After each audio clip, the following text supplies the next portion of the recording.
一首歌之所以能轻轻叩开心里某扇虚掩的门，并不是因为它的旋律有多抓耳，或者编曲有多华丽，而是因为它恰好落在了你某个落了灰，平时不敢轻易触碰的角落。周深的《情我不改》大概就是这样的存在。初听的时候，你可能只觉得那是一段带着摇滚骨血、情绪层层递进的吟唱。可若你在某个没什么事忙的傍晚，或者深夜里独自戴上耳机，让音符一点点漫过耳膜，便会慢慢发觉，那里面藏着的，分明是一个人与自己漫长谈判后的释然。这不是什么掷地有声的宣言，倒更像是一封写给自己的长信，字句间没有居高临下的指点，也没有急着要证明什么的焦躁，只有走过一段长长的夜路后，回头对自己轻声说的一句，没关系的，就这样也挺好。在如今这个总被催促着快点改变、快点破圈、快点跟上节奏的环境里，他偏偏用最柔软也最笃定的方式，讲了一个关于不妥协的故事。而这故事里，细细密密织着的，正是他这些年一路走来的底气与温柔。我们这一代人，好像总是活得很紧绷，不是身体上那种搬砖扛活的疲于奔命，而是心里的那根弦，一直挂着，不敢松，也不知怎么松。白天在人群里扮演着情绪稳定、事事妥帖的成年人，夜里却会在某个毫无预兆的瞬间，突然被一种说不清的疲惫击中。周深在《情我不改》里写下的那句词，我每次听到都会心头微微一沉，绝望已经大军压境，回身却没半个人影，才看清追兵与逃兵，竟都是我自己。你看，他多懂这种处境。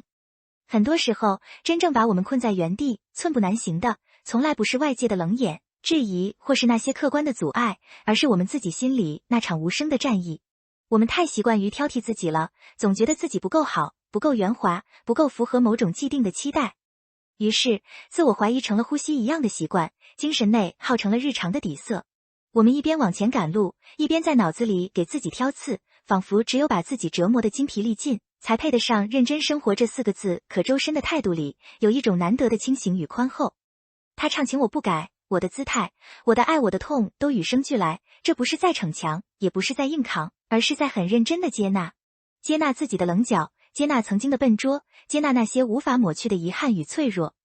他好像终于想通了一件事，人这一生，本来就不是一块需要被不断打磨、抛光，直到毫无瑕疵的玉石。那些看似不完美的裂痕，恰恰是光能照进来的地方。当我们不再试图抹平自己身上那些不合时宜的部分，不再拿别人的尺子一遍遍丈量自己的价值时，那种常年压在胸口的巨石才会悄然松动。他说我原谅我自己，捡起遗憾，拥抱无奈。这句话听着轻飘飘的，做起来却需要极大的勇气。原谅自己，从来不是两手一摊的摆烂，而是终于肯放过那个一直紧绷着、不敢犯错的自己。只有当你真正与心里的那个小孩握手言和，不再把宝贵的精力消耗在无休止的自我攻讦上，你才能腾出手来，去碰一碰真正想做的事。这种不内耗的清醒，或许正是他能在喧嚣中始终安静唱歌的底气。不急着向谁证明自己，也不害怕被误解，只是把根扎进土里，按自己的节奏慢慢长。日子是一天天过的，心宽了，路自然就显出来了。想通了这一点，再去看他在外界环境里的选择，很多事就都顺理成章了。说到他所在的这个圈子，大家总觉得那里是个巨大的漩涡，今天流行这个风格，明天追捧那个人设，仿佛只要慢半步就会被浪潮卷走。在这样的环境里，人很容易迷失，要么被推着盲目的走，要么为了迎合而把自己改得面目全非。但周深走过的路却给出了一种不一样的活法。他好像很早就看透了变与不变之间那种微妙的平衡。有人问他为什么最近尝试了不同的舞台编排，为什么演唱的层次和方式有了调整，他回答得很淡，大意是所有的改变其实都是为了更好地保护心里那些不想被改变的东西。这话初听有点绕，但细细一品，全是生活里摸爬滚打出来的实在智慧。你想想，一棵树在风里，枝叶自然会随风摇曳，甚至偶尔会掉几片叶子，但根是扎在土里的，纹丝不动。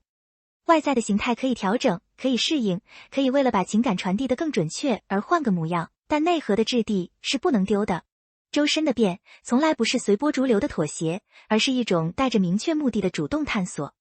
他在《情我不改》里的演唱处理，从低语般的呢喃，到后来极具穿透力的高音爆发，那种张力不是凭空砸下来的，是他在无数次排练、无数场现场中，一点点试探，一点点打破自己固有舒适区的结果。他甚至愿意走出自己最擅长的抒情领域，去挑战那些曾经觉得会添麻烦的复杂表达。为什么？因为他心里清楚，如果永远只待在安全区，那些真正想诉说的情感就会被形式框住，传不到听众的心里去。所以他的改变带着一种很朴素的诚意，不是为了炫技，也不是为了追逐短暂的流量，而是为了让舞台上的每一次呼吸都能更贴近他最初站上麦克风时的那份敬畏与纯粹。在这个人人都急着被看见、被记住的时代，他反而愿意慢下来，把时间花在打磨作品的细节上。你看他参与的那些作品，那种温润里透着力量的质感，不是靠热搜刷出来的，是靠一个个音符、一遍遍和声、一次次推翻重来的耐心熬出来的。他守住的其实很简单，就是唱歌的初心，是对舞台的诚实，是对听众的尊重。外界的标签会变，潮流的风向会变，但他心里那块地方始终留给音乐本身。这种以变守不变的定力不是天生的，是经历过质疑，也享受过掌声之后，依然选择忠于自己的结果。不跟风，不迷失，知道自己要什么，也知道什么不能丢，想通了内耗，守住了本心。接下来呢？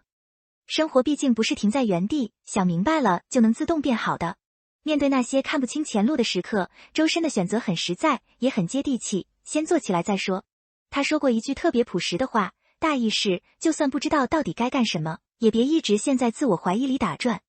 不如先把手伸出去，去试，去碰，去走两步看看。这听起来没什么惊天动地的哲理，却恰恰是最能破开迷茫的办法。我们太习惯准备好了再出发了，总想等一个完美的时机，等一份万全的计划，等自己内心毫无波澜了才敢迈出第一步。可现实往往是，你永远等不到那种严丝合缝的时刻。焦虑和迷茫就像一层尘雾，你越是站在原地盯着它看，它就越浓，越让人喘不过气。而破解的办法，其实就藏在那句我不等待，我不徘徊的歌词里。救赎从来不是等天上掉下来的光，而是你愿意每天朝着日出的方向，哪怕只挪动一小步。周深从10年前那个带着青涩，甚至因为外形和声音被贴上各种标签的素人少年，走到今天，作品被更多人听见，站在更大的舞台上从容歌唱，这条路绝不是靠空想铺出来的，是他用一场场演出、一首首作品、一次次不害怕试错的坚持，硬生生趟出来的。他不把结果当成悬在头顶的箭，而是把此刻当成可以踏实踩住的地面。允许自己笨拙，允许过程有起伏，允许偶尔走偏了再绕回来，但只要脚步不停，那些笑与泪自然会找到他们该去的位置。活在现在，不是放弃对未来的期待，而是不让对未知的恐惧偷走今天的阳光。事情是一件件做的，路是一步步走的，与其在脑子里排练100遍失败，不如先迈出去，让身体去记住前进的感觉。其实听周深的歌，或者读他这些年留下的只言片语，你很难找到那种热血沸腾、催人奋进的口号。他的力量是慢慢渗进来的，像春雨，不声不响，却能润透干涸的土壤。他从不站在高处教你该怎么活，他只是把自己走过的路摊开给你看。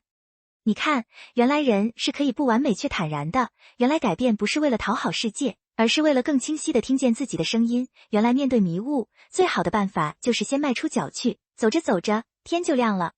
在这个充满变数、常常让人喘不过气的生活里，我们或许都该学着对自己温柔一点，不必急着赶路，也不必害怕走偏，接纳自己的来路，守住心里的那盏灯，然后该尝试就去尝试，该坚持就去坚持。就像他歌里唱的那样，不畏惧暗夜，也不奢求坦途，只是一步一步朝着属于自己的日出走去。愿我们都能在心里留一片情我不改的自留地，在喧嚣中依然能听见自己真实的心跳。日子还长，慢慢走，慢慢唱，一切都会好的。